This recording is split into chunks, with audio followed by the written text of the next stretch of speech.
Good day and welcome to the Sterlite Technologies Limited Q4FY20 earnings conference call.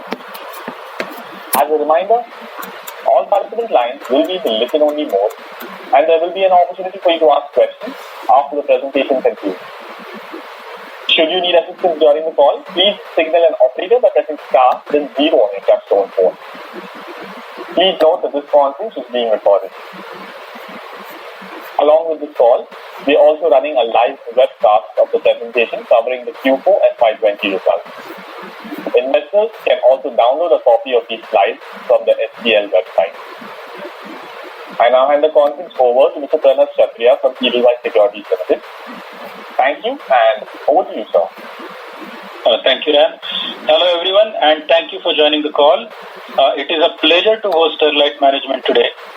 To take us through the Q4FY20 results and to answer your questions, we have Dr. Anand Agarwal, CEO of Sterlite Technologies Limited, and Mr. Anupam Jindal, CFO of Sterlite Technologies Limited. Before we proceed with this call, I would like to add that some elements of today's presentation may be forward-looking in nature and must be viewed in relation to the risk pertaining to the business. The safe harbor clause indicated in the presentation also applies to this conference call. For opening remarks, I hand over the call to Dr. Anand Agarwal. Over to you, sir.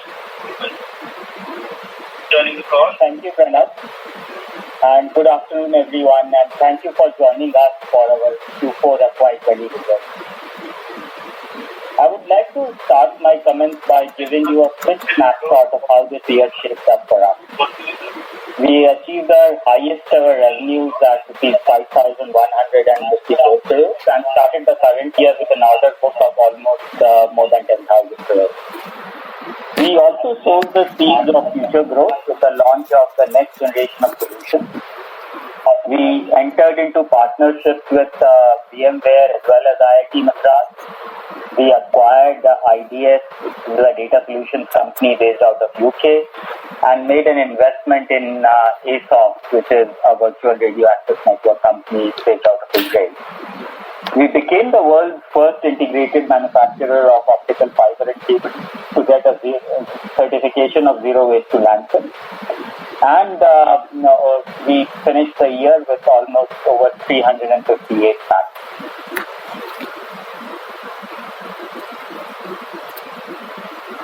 As a company, we are extremely focused on the needs of our customers and constantly striving to deliver innovative products and solutions for their evolving needs. One of the biggest product launch that we had this year was Stellar, the industry's first universal fiber. This leading-edge innovation from HCL's optical connectivity solutions guarantees best-in-class data transfer, negligible data loss even with high fiber bends and compatibility with all fibers in use today. We also launched the second generation of our hyperscale network modernization solution called Lead 360 Degrees 2.0. It comes with new technologies like drone-led surveys, robotic cable blowing, and AI bots, and further accelerates the deployment of smarter networks of tomorrow. Another interesting launch was full-fledged programmable FTTH solution. By enabling programmability at the core of the network and decoupling white box hardware from software, these solutions bring more flexibility, cost efficiency, as well as service excellence to data networks. All of these new launches have happened by our continuous efforts in the direction of acquiring capabilities through investments and collaboration with other ecosystem players. We strengthened our offering in cloud segment through acquisition of IDS. We made a strategic investment in ASOC, a company which is a pioneer in virtual radio access networks. We also signed up to collaborate with VMware to develop virtual network functions for 5G access solutions, as well as we have signed up with IIT Madras to partner in research and advancement in 5G communications technology. As a result, what we saw, we had a nominal growth in FY20 as opposed to a general revenue decline in the industry. We further penetrated deep in customer segments and new geographies. Among notable wins, we won a large contract for an FTTH deployment in India. We have multi-year contracts for optical fiber cables in Africa, entered into two of the top 4 global cloud companies, and a digital inclusion project from the Telangana government. We reorganized ourselves to an organization structure that places the customer at its center, and that helps us to offer customer-specific solutions, present a single face to customers, as well as create lifetime customer value through co-creation and partnership. We shall drive more business from our top 20 customers who contribute to more than 70% of our total revenues today. In terms of our execution of our key projects, we are running largely as per schedule. The status of the key projects is as follows. The NFS, which is the Indian Army Intrusion Proof Network, is been completed and it's moving on to O&M stage. Varun, which is the Indian Navy project, is about 76% complete. Mahanet, which is a BharatNet project that we are doing in connecting more than 4,000 gram substrats in Maharashtra, is almost 74% complete. The T-Fiber project, which we acquired earlier this year, is started and it's about 3% completed. And the FTTH rollout order that we got later part of Q4 has just about started right now. And we've been driving these results through a consistent strategic focus on 3 key areas. On key account management, which to drive wallet share with our leading customers, and we are focusing clearly on increasing the opportunity funnel and win ratios in these top accounts. The second focus area is clearly technology-led end-to-end solutions that help us increase the total addressable market of our customers as we are able to solve larger use case areas for them with better winnability. At the same time, another strong focus area for us is ecosystem partnership and investment, which help us enhance capabilities with M&As as well as organic investments. At the same time, sustainability and governance continues to be an extremely strong pillar for the company, and we remain very committed to this cause. STL has cumulatively touched more than 1.3 million lives through our corporate social responsibility as well as volunteering initiatives till date. Now, talking something about the COVID-19 situation. As we saw the pandemic unfolding from China, we formed a business continuity team in early February to focus on 4 key priorities while responding to the situation.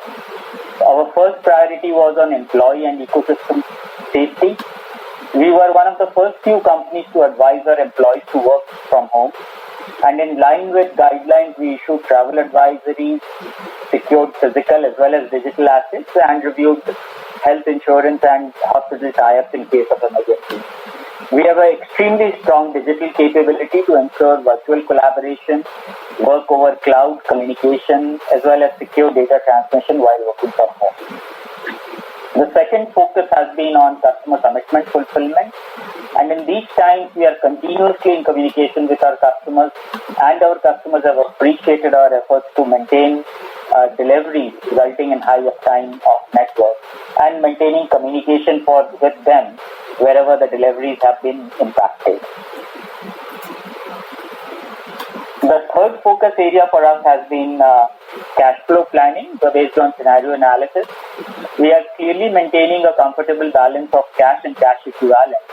And if the lockdown situation persists longer than anticipated, we have more than sufficient liquidity to manage all our fixed costs as well as cash outflows. And telecoms is part of essential services, and they are continuing. In terms of the fourth focus area for us has been our readiness for a quick restart as the situation is normalizing. All of our plants across the globe are operational. Our network and system integration services are also starting to get operational and are partially operational now. While we have been getting approvals from different districts across the country, challenges remain on the ground in supply chain as well as customer site readiness. In the nutshell, I can say that even in periods of uncertainty, we remained very true to well-being of our community. We kept our promises to our customers and we acted in financial prudence to deliver results to all of our stakeholders. As a socially conscious organization, we are also doing our bit for local communities. We have created Project Savdhan, which is a special initiative to train over 1 lakh youth on COVID-19 awareness through the STL Academy. Our team at Kakinada Smart City is playing an important role in creating awareness and surveillance using digital tools. We have provided 20 ventilators, PPE to more than 5,000 health workers, more than 12 metric tons of disinfectant and 20,000 safety masks to hospitals. And this effort and initiative continues as we speak. In terms of the business areas, in the short term, we believe and in concurrence with CRU that we shall see a negative impact on global fiber demand, mostly due to logistics issues including site access as well as safety concerns. The fiber demand is expected to go down in the first half of the current financial year and is expected to rebound in the second half. And the demand recovery that we are forecasting in 2021 calendar year is expected to be much stronger than earlier anticipated. In the medium term, however, we expect that COVID-19 shall be the inflection point for the data network industry. Some of the trends and the increased shift to digitalization and data requirements that we are seeing right now may not be temporary and shall have significant positive impact in driving investments in data network creation. First, we have seen a surge in the internet traffic by 30 to 40%, which has led to decrease in download speeds because the networks are running very close to their capacity and at several places globally they are choked. The reason that the internet is able to handle the surge in traffic is because the network is designed by taking into account the increasing data demand, and there is always a buffer. As of now, all the buffer is being absorbed and the network providers shall have to invest to augment the network and create the capacities that the network is now demanding. Second, we have seen a surge in the cloud demand, especially from the enterprise segment. This is because more and more employees are working outside of office. You would have heard that TCS has talked about by 2025, more than 75% of its employees will be working from outside their offices. With more employees operating outside the offices, with more amount of work in cloud and with more amount of collaboration over digital tools, more workloads are getting migrated to the cloud to ensure that work can be completed. Also, as more and more enterprise applications are moving to cloud, they also demand a very low latency from the network and a very fast response time. The networks are responding to this requirement by having edge data centers and moving closer to customers. Also, another shift which has happened is that the data usage, which earlier used to be asymmetric, that is, earlier it was focused towards download, is becoming symmetric. And a lot of the user traffic is both upstream as well as downstream. The last trend that we are seeing is that data traffic has shifted to residential and alternate localities. We are seeing a lot of companies changing their business models for good and asking employees to work from home. This shall mean that the homes will also have good internet connection for official reasons, and we feel that they shall push fiber to home penetration. In terms of 5G and the investment, what we see now that mobile 5G is now commercially available from 46 operators across 24 markets globally. And it is also estimated that by 2025, 20% of all connections will be on 5G. The current 5G subscriber base in China, as reported by two of its largest carriers, China Mobile and China Telecom, is almost 48 million subscribers at the end of March 2020. We believe that operators will invest almost $1.1 trillion in their network globally in the next 5 years, and a significant amount of this focus will be on 5G. However, in terms of pace of 5G deployment, large operators shall continue to spend, while smaller ones will focus on augmenting the capacity of their existing networks.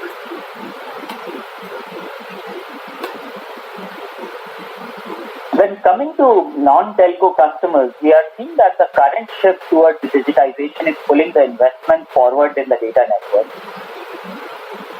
The UK government, for instance, has recently announced that the $6.5 billion investment is creating gigabit-capable broadband.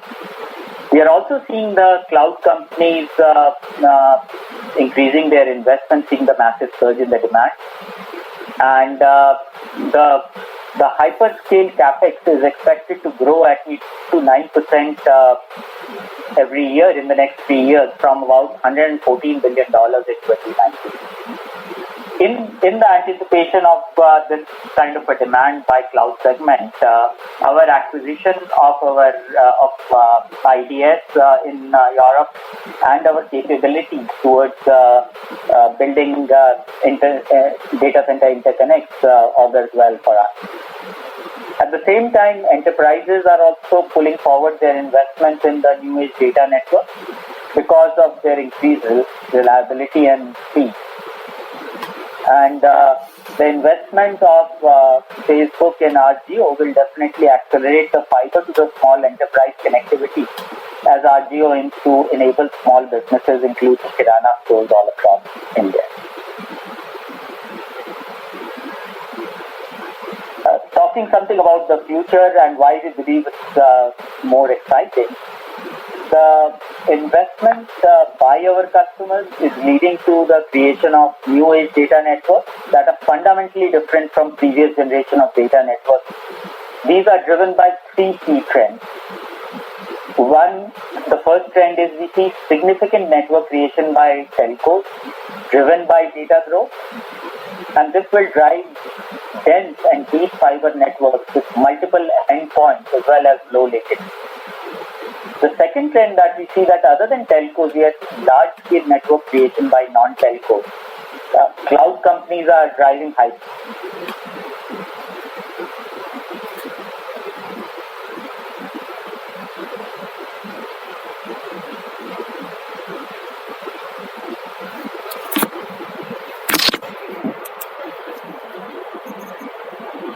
Networks with multiple endpoints as well as low latency. The second trend that we see that other than telcos, we are seeing large-scale network creation by non-telcos. Cloud companies are driving hype.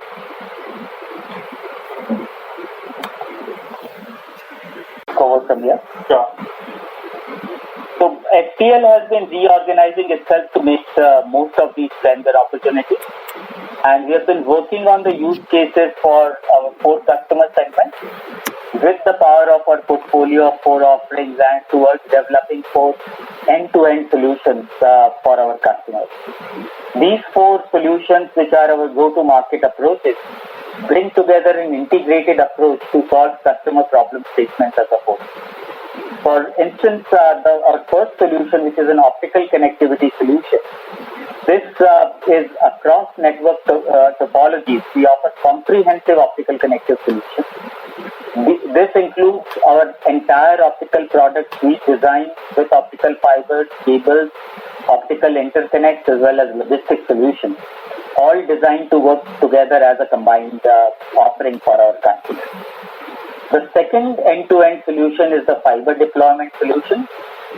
As what we are seeing as networks are expanding in scale across core, mobile, home and rural networks, our fiber deployment solutions called Leap 360 helps customer design large-scale networks and drive fiber rollout all the way to activation and management. These solutions use lean, agile approvals, everything surveys, our STL Academy trained professionals, design-led planning, and 360 operations management. The third end-to-end solution that we are offering to our customers is the FTTX access network solution. FTTX networks are driving higher scale through fiber deployment but they go beyond scale to low latency and agile network management. Our FTTX mantra solution design for scale, latency, and agility with network rollout and activation is enabled by software-driven programmability as well as orchestration. And our fourth end-to-end solution is the network modernization solution, which is for end-to-end enterprise networks that are looking to fully upgrade their networks and data centers. This includes comprehensive network design for future readiness and goes in all aspects of network compute and security. And an example of this network modernization solution is what we are doing for the Indian Navy in the Varun project. Just to give you an example of a STL solution, a typical problem statement for our customer is to connect fiber to the premises in the least time at the lowest cost with a long network life and delivering data at high speeds regardless of accessibility issues. With our FTTX mantra, we design the solution based on customer use cases by combining offerings from some or all of our portfolio capabilities to bring together an end-to-end solution. So across our four end-to-end solutions, we are delivering results for our customers.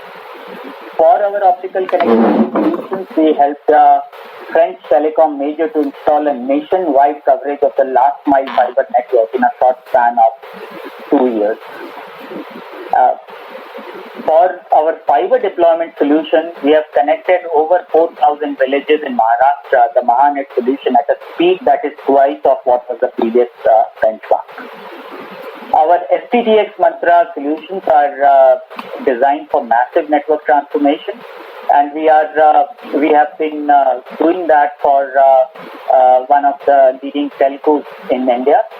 And our all-encompassing network modernization solution has helped the Indian Navy's Project Varun design with 12 large data centers, 1,500 sites, including remote islands with 44 network locations and 33,000 network elements to modernize the entire network.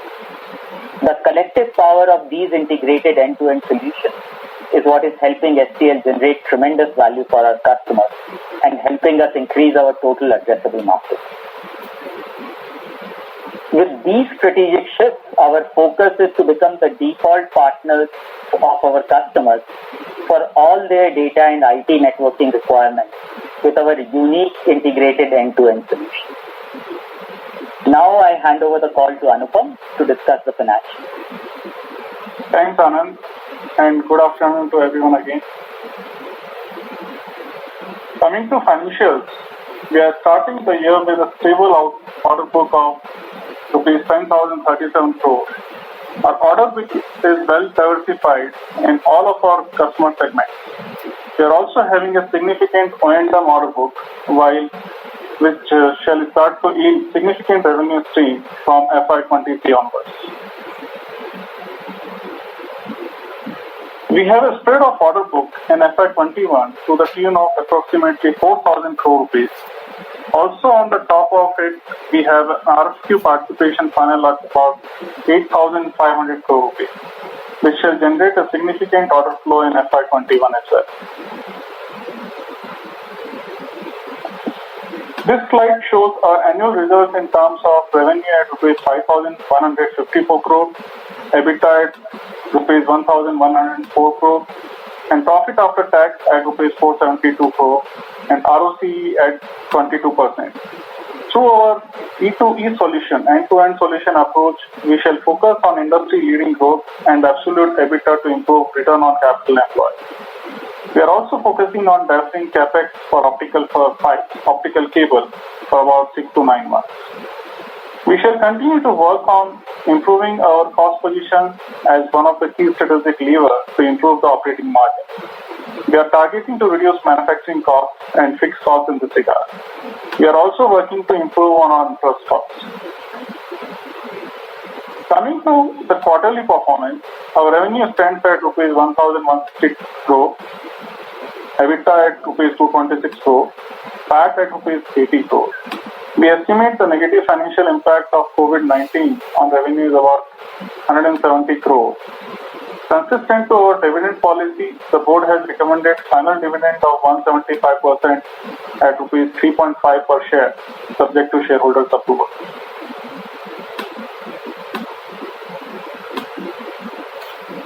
Our net debt stands at rupees 1,970 crores. Our cash and cash equivalent stands at rupees 478 crores as on 31st March 2020, which reflects our preparedness for the current uncertain times. Also in the current year FY20, we have also been able to generate positive cash flow of about 100 crores. For your reference, we have captured an abridged version of our financials for your perusal. Coming to buyback, we announced the buyback on 24th of March to seek fair value of our stock price and improve shareholders' return. The maximum buyback size is rupees 145 crores and maximum price is rupees 150 per share. The buyback is going through an open market route and the promoters are not participating in it. We have sufficient liquidity to support the buyback. We are extremely bullish on our business and we feel that we shall come out very strongly from here. In the summary, we would like to say that STL, with its focus on key account management, technology-led end-to-end solutions, ecosystem partnerships, and investment has led to growth in FY20 and the industry has seen a decline. COVID-19 is an inflection point for the data networks industry and it shall accelerate our society's digital transition. STL, with its optical connectivity solution, fiber deployment solution, fiber to the home, fiber to the access network solution, and network modernization solution is ready to take advantage of the mega opportunity of future network creation. With this, we come to the end of our opening commentary and we would be open to questions. Sure, thank you very much. We will now begin the question and answer session. Anyone who wishes to ask questions may press star and 1 on the touchtone telephone. If you wish to remove yourself from the question queue, you may press star and 2. Participants are requested to use handsets while asking questions. Ladies and gentlemen, we will wait for a moment while the question queue assembles. To ask questions, please press star and 1.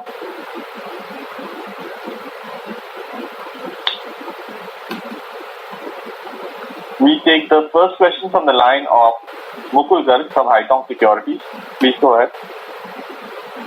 Thanks, and I hope the whole Sterlite family is safe and secure in these uncertain times. Anand, just to start with, on the Q4 numbers, and I'm sure you would have also felt them a little bit below your, what you guys could have achieved.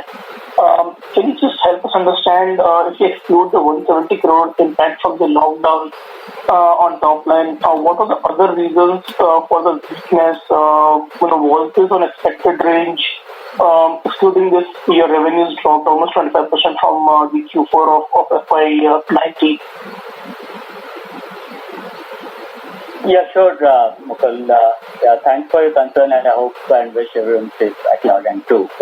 So, in Q4 of last year that you're comparing, we had mentioned that was a quarter where we had the initial sales and revenues from the Navy project. That was the first year, and that was the first quarter of a peak of Navy supplies that we had during Q4 of last year. But notwithstanding that, if we see quarter on quarter, it would have been the revenues without the impact would have been closer to 1350 odd crores, which is where our expectation was at the beginning of the quarter. Got it, but Generally, and that's more, I think, suitable for the the public sector orders. Generally, Q4 tend to be a seasonally large quarter, and again, if I look at the Indian Navy progress, it's only up 10% from Q3. So were these orders also impacted due to the lockdown, and how are you seeing their progress as we move forward in Q1? Yeah, so in Q4 we did have some impact, as mostly during the last couple of weeks, especially for these projects. In Q1, we have various projects working in almost 45 to 50 areas within the country.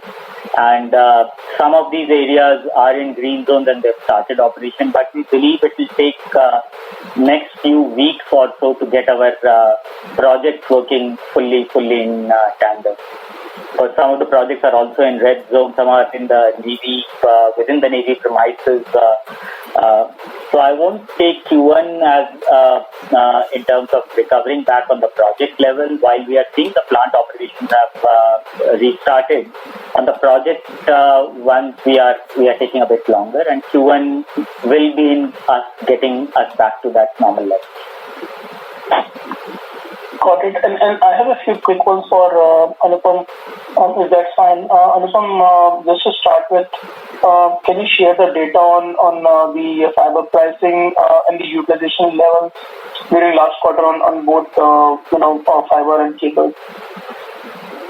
I think from realization perspective, Mukul, as we had communicated, while the realizations have broadly remained range-bound, closer to what we had in Q3. As far as the utilization is concerned, we had some improvement over Q3. We were closer to 80%, 85% of the overall capacity before expansion.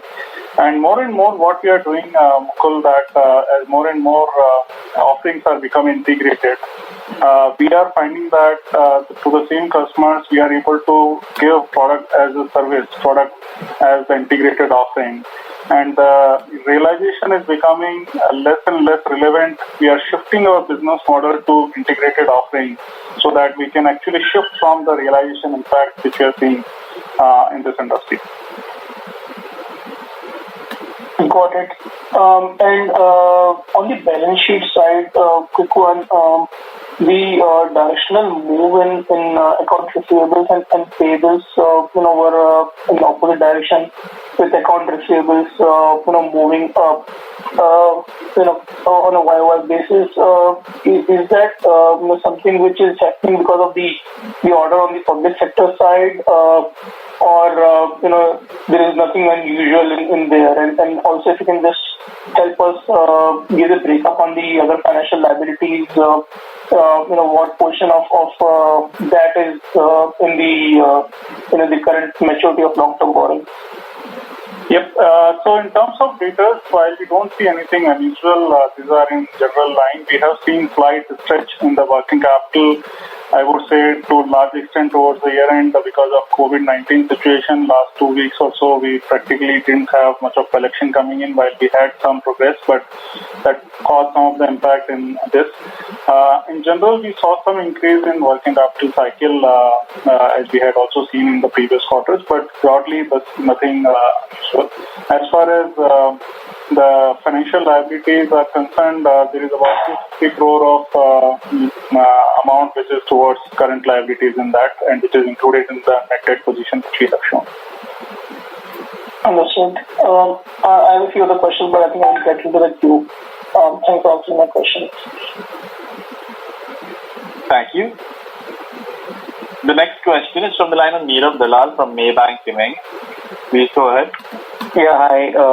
Thank you for the opportunity. I had a question on the optical fiber demand and how are you seeing it in the current scenario? So how do you see it in first quarter, and how should it move going ahead? As most international markets are still under lockdown, so I wanted to comment on that. Yes, Nirav, what we are essentially seeing we are essentially seeing a higher degree of discussions for network strengthening from a lot of our customers globally. So while customers are under lockdown, we have seen them expediting and accelerating their network capacity increases. You may have seen the British Telecom, which came out with its results day before 3 days ago on Friday. They are talking about expediting their network capacity and their network investment from 7-year project to less than 3-year project. So what we are seeing is a very high degree of engagement in terms of people expediting their projects and a high degree of involvement towards more RFQs. In terms of Q1 numbers, we are as we talked about, we are currently operating at about 60-65% of pre-COVID sort of levels. And Q1, the focus has been more till date on meeting urgent demands towards O&M, meeting urgent demands towards network modernization, and during the first few days was towards shipping everything that was due in the last couple of weeks of March. So I won't go by quarterly demand. Q1 will be challenging like for everyone else in the world. But the H2 of this year onwards, it looks pretty promising for us. Right. And just in terms of for Anupam, we have a CWIP of about 132 crores, 133 crores. What do you think would be the capex for the current year?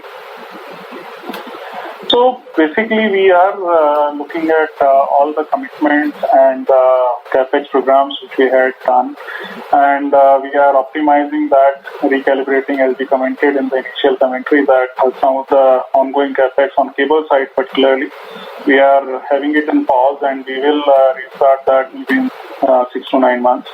With this, we are looking at overall capex outflow to be of about 500 odd crore. Which is largely for the capex done on fiber side, which was completed last year. So a part of, so for FY22, our FY21. FY21, our capex would be about 500 crores. Yes. Oh, okay. Got that. Thank you. I'll get back to the queue. Thank you.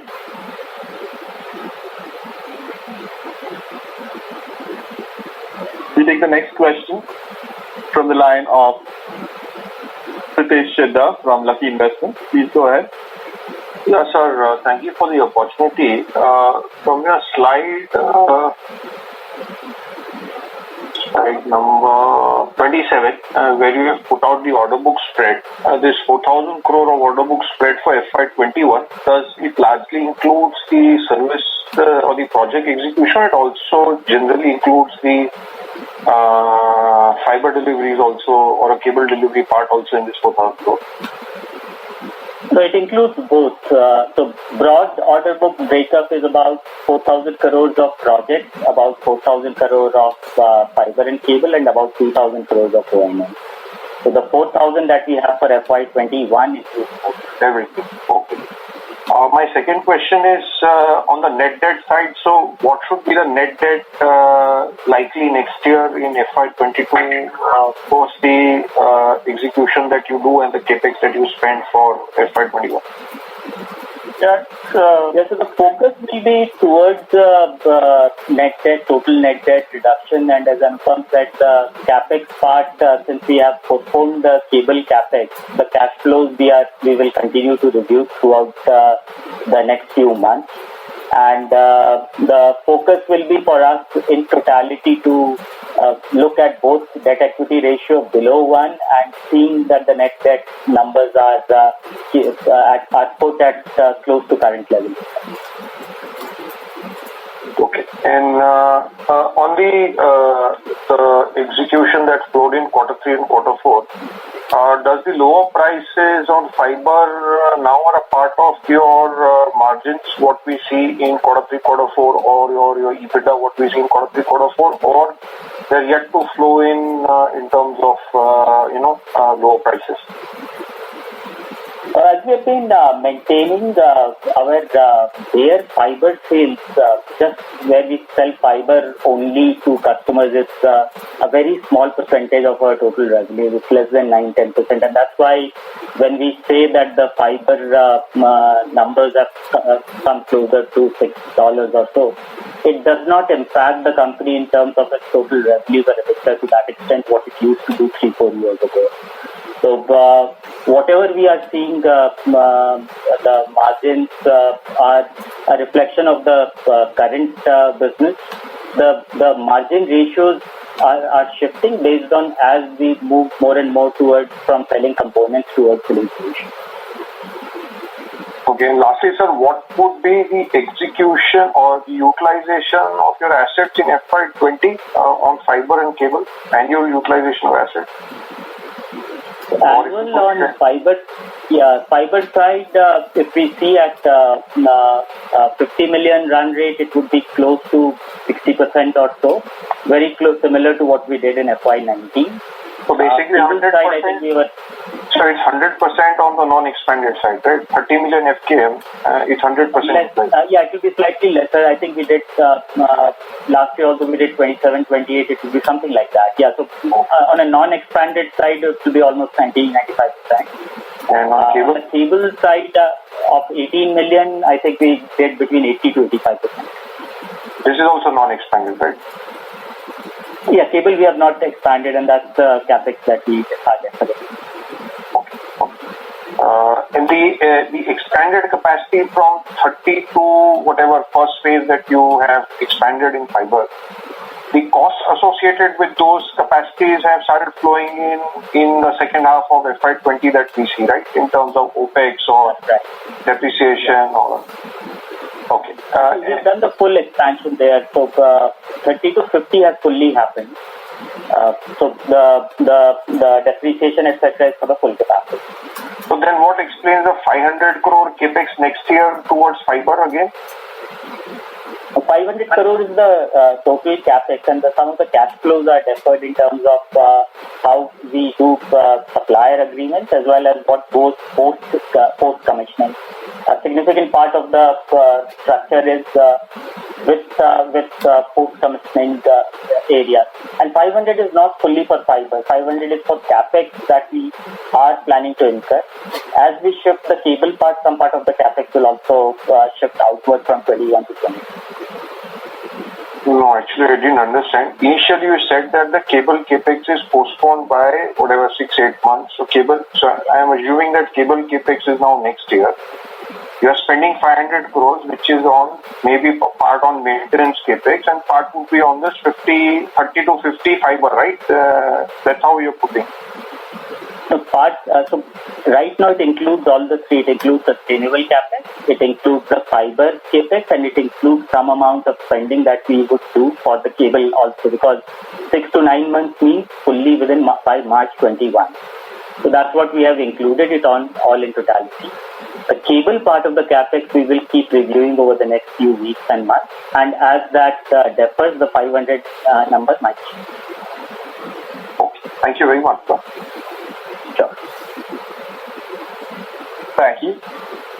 The next question is from the line of Vipul Kanoria from BlackRock. Please go ahead. Hi. So, can you outline on the debt issuance plans for FY 2021, and do you plan to issue any dollar-denominated debt? And the second and the last question, are you planning to bring in any strategic partners on board, given the renowned interest of global investors in Indian tech and telecom sector?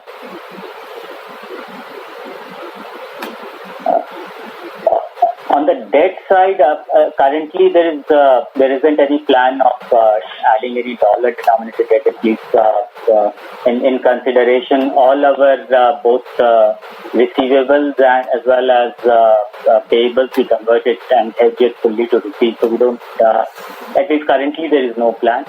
And on the same also on the strategic side in terms of getting any investor on board, nothing on plan right now. Okay, thank you so much.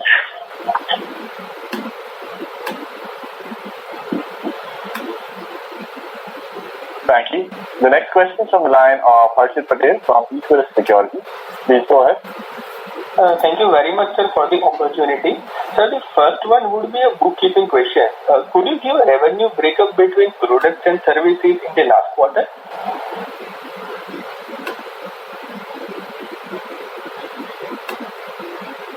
Harshit, we are increasingly moving towards, if I look at it in a traditional way, it might be of the order of 60-40, but now it's getting all integrated. Most of our service offerings are coming along with end-to-end solutions. So it would be of the order of 60-40, 60%, 40%. But increasingly our offering is now becoming integrated. Right, sir. Understood. And sir, the second one would be on the T-Fiber project with the Telangana government. So sir, could you tell us the size of the project and how much will it take to execute us fully? I think the size of the project is about 1,500 crores or of that magnitude, and it will be executed largely within FY21 and partly in FY22. Okay, sure, sir. Thank you very much, sir. That would be all from my side. Thank you. The next question is from the line of Rushabh Sidhar from Enam Holdings. Please go ahead. Hi sir. Thanks for giving me the opportunity. So just a quick question. Sorry, I missed out the number which you shared on the product and services revenue breakup and the margins in this business for the quarter. Yeah, so Rishabh, what I was mentioning is that more and more of our total sales is now going in as solutions where products are an integral part of services. Over the whole year, if we look at it in the traditional way we looked at it, about 52% went off as just pure play services and 48% went on in terms of the products either sold directly to the customers or embedded within the services. Okay, sure. And would it be possible to share the margin also for this? The margin portfolio has been largely similar, I think, close to about 24% for the products and about 14 to 15, 14% for the services. Okay. Thanks. And so I just wanted some more clarity. We've mentioned that the capex for FY21 is going to be 500 crores. So will it be possible to break up this capex in terms of what is going towards fiber and what is going towards cable? Yeah, I think about 225 to 250 crores, about 15% is spending from the fiber side. So 225 to 250 crores was for fiber. About 50-60 crores is sustainable and about maybe close to 200 crores is about cable. Very ballpark. Okay. Fair enough. And so I just want to question, in last year, we incurred a capex of 421 crores. So I just wanted to understand in terms of what went towards fiber and how much capacity we were able to create from this capex that went towards fiber. We have been spending in a structured form on the fiber. The fiber total investment is about 1,500 crores. And that spending is what we spent in last year was largely towards the fiber expansion. The expansion of 15 to 50 million is over, and the cash flow is happening over a deferred period of time. Okay. Thank you. Thank you. The next question is from the line of Alok Devra from Yes Securities. Please go ahead. Hi, good afternoon, sir. Sir, most of the questions have been answered. Just a couple of questions I had. One was on the order book front, where you have given the breakup of what would sort of come in FY21 and FY22. So it's just around 4,000 crore which is showing up in FY21. So does that mean that the balance orders of around 6,000 crore would only start contributing in FY22? How should we read that number? Yeah, I mean, of the orders that we started the year of about 10,000 crores, 4,000 will get executed in FY21 and 6,000 will carry over from next year. At the same time, during this year, we will book more orders, and part of those will be used for revenue during the current year. Right. So right now, say if we are executing around 4,000 crores, so that comes into revenue in FY21, and so if we win, say, around 1,500 or 2,000 crore worth of order in the first half, then that will contribute to the revenue. So what kind of growth rate then we are looking at for FY21? Because we have done around 5,000 odd crore in FY20, and so any number on FY21 growth or any revenue number on that? Look, I mean, normally don't give out guidance, and especially in the current year, looking at how the situation is. As we said, Q1 is going to be low. We believe that H2 will be a good half, based on both the visibility on orders, engagements, RFQs that we have. So maybe when we meet next quarter, we would have a much better visibility on H2 growth. So right now, I would not want to give FY21 growth. Sure. And just one question on the revenue mix. While you mentioned that it's becoming more integrated, and however, you gave some number as far as the Q4 mix is concerned of products and services. What would the same number be for the full year of FY20? If you can just give a broad number on that.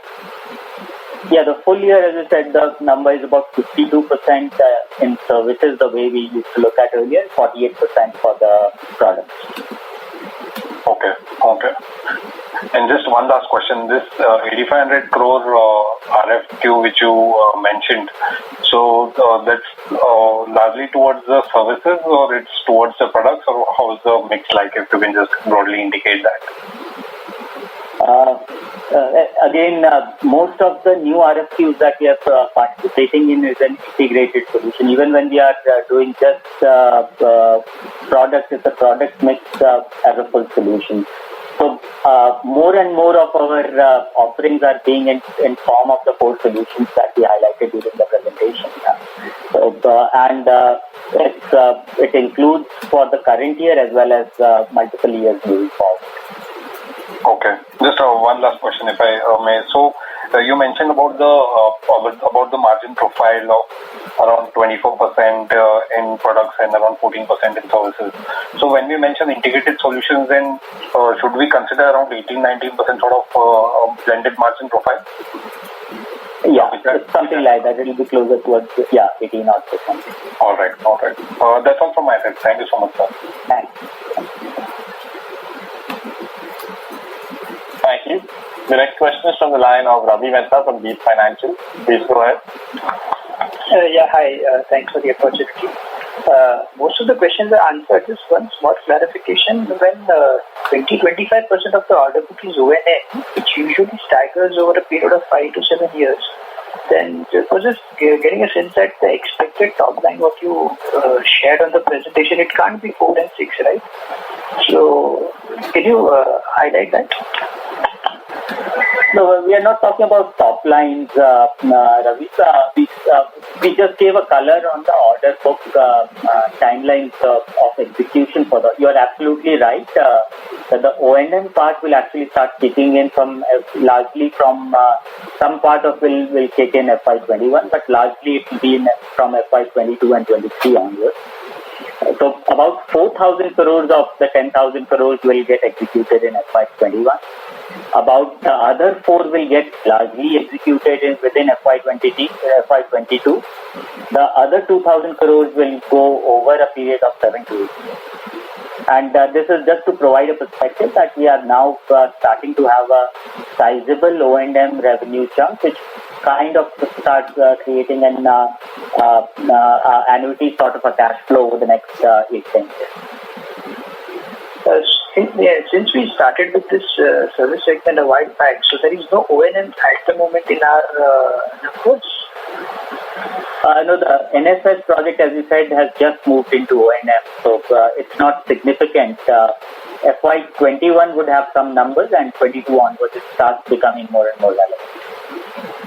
Okay, and any color on what it could be in 21 or 22? Typically, I mean, you can take it's about 3% of the overall capex size of the combined capex. So FY22 by that time, if we would have done close to 6,000 to 7,000 crores, it could be of the order of 200 crores. Okay. Yeah, that's helpful. Thanks. Thank you. The next question is from the line of Manav Madan from ICICI Bank. Please go ahead. Hello, am I audible? Mr. Manav, we can barely hear you. Request you to use the handset. Am I audible now? Mr. Manav, your voice is very faint. Am I audible? Yes, sir. Please go ahead. Yeah, hi. Congratulations on a good set of numbers. My questions have been answered. I just wanted your comments on the ROC. While we know that since services mix is increasing, so ROC was supposed to be low, but 22%, is that a sustainable number going forward? That's it from my side.